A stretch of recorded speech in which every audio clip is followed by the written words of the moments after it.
દુનિયા અત્યારે અમેરિકા, ચીન અને ઈરાન વચ્ચેના પરમાણુ ટેન્શનથી ગભરાયેલી છે. પરંતુ શું તમે ક્યારેય વિચાર્યું છે કે જે પરમાણુ બોમ્બ આખી દુનિયાને સેકન્ડમાં રાખ કરી શકે છે, શું તેની પણ એક્સપાયરી ડેટ હોય છે? વિજ્ઞાન કહે છે કે હા, પરમાણુ હથિયારો પણ ભંગાર બની શકે છે. કેમ એક્સપાયર થાય છે આ બોમ્બ? તેના મુખ્ય 3 કારણો છે, આવું જાણીએ. પહેલું કારણ છે રેડિયો એક્ટિવ ક્ષય. બોમ્બમાં વપરાતું ટ્રિટિયમ દર 12 વર્ષે અડધું થઈ જાય છે, જેનાથી વિસ્ફોટની શક્તિ ઘટી જાય છે. બીજું કારણ છે ઇલેક્ટ્રોનિક્સ અને કાટ. બોમ્બની અંદર હજારો સર્કિટ અને પ્લાસ્ટિક હોય છે, જે રેડિયેશનને કારણે સમય જતાં ખરાબ થઈ જાય છે. અને ત્રીજું કારણ છે પીટની ઉંમર. પરમાણુ બોમ્બનો મુખ્ય ભાગ એટલે કે પીટની ઉંમર માત્ર 50થી 100 વર્ષ જ હોય છે.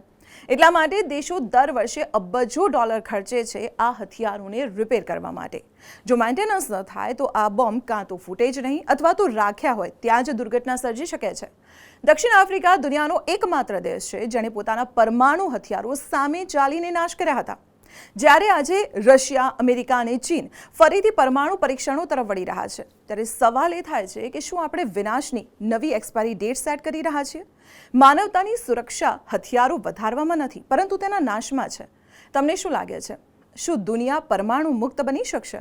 કમેન્ટમાં જણાવો. અને આવી જ મહત્વપૂર્ણ ઇન્ફોર્મેશન માટે આપ જોતા રહો સંદેશ ડિજિટલ.